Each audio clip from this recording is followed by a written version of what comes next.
आज मैं आपको गोस्वामी तुलसीदास जी की संक्षिप्त जीवनी सुनाती हूँ। प्रयाग के पास चित्रकूट जिले में राजापुर नामक एक ग्राम है। वहाँ आत्मा राम दुबे नाम के एक प्रतिष्ठित सरयू पारीण ब्राह्मण रहते थे। उनकी धर्मपत्नी का नाम हुलसी था। संवत 1554 की श्रावण शुक्ला सप्तमी के दिन अद्भुत अभुक्त मूल नक्षत्र में इन्हीं भाग्यवान दंपति के यहाँ 12 महीने तक गर्भ में रहने के पश्चात गोस्वामी तुलसीदास जी का जन्म हुआ। जन्मते समय बालक तुलसीदास जी रोए नहीं, किंतु उनके मुख से राम का शब्द निकला। उनके मुख में 32 दांत मौजूद थे। देखिए, जब वो पैदा हुए थे तो 32 दांत लेकर जन्म हुआ था, किंतु उनके मुख से राम का शब्द निकला। उनके मुख में 32 दांत मौजूद थे। उनका डील डोल 5 वर्ष के बालक का सा था। जन्मते ही वो इतने विशाल थे कि 5 वर्ष के बालक जितना था उनका कद। इस प्रकार के अद्भुत बालक को देखकर पिता अमंगल की शंका से भयभीत हो गए और उसके संबंध में कई प्रकार की कल्पनाएं करने लगे।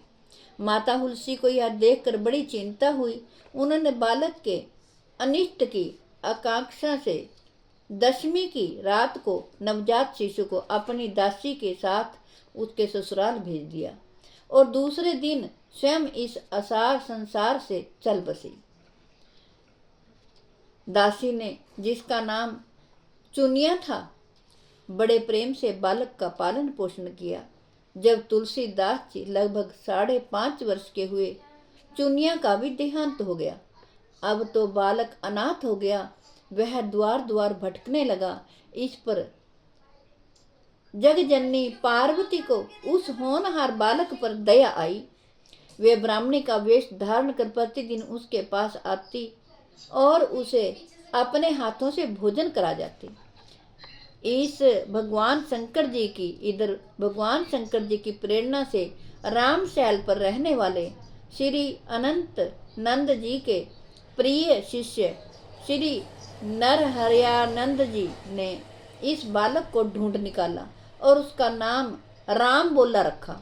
उसे वे अयोध्या ले गए और वहां संवत 1561 माघ शुक्ला पंचमी शुक्रवार को उसका यज्ञोपवीत संस्कार कराया। बिना सिखाए ही बालक राम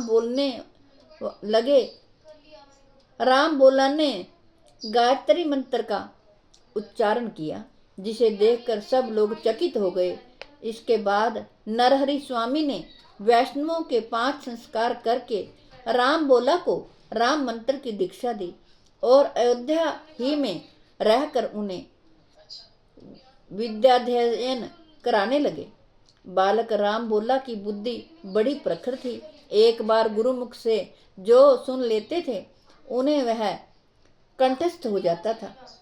वहां से कुछ दिन बाद गुरु शिष्य दोनों शुक्र क्षेत्र सोरों पहुंचे। वहां श्री नरहरि जी ने तुलसीदास जी को रामचरितमानस सुनाया। कुछ दिन बाद वे काशी चले आए। काशी में शेष सनातन जी के पास रहकर तुलसीदास जी ने 15 वर्ष तक वेदांग का अध्ययन किया। इधर उनकी लोक वासना कुछ जागृत हो उठी और अपने विद्या गुरु से आज्ञा लेकर वे अपनी जन्मभूमि को लौट आए।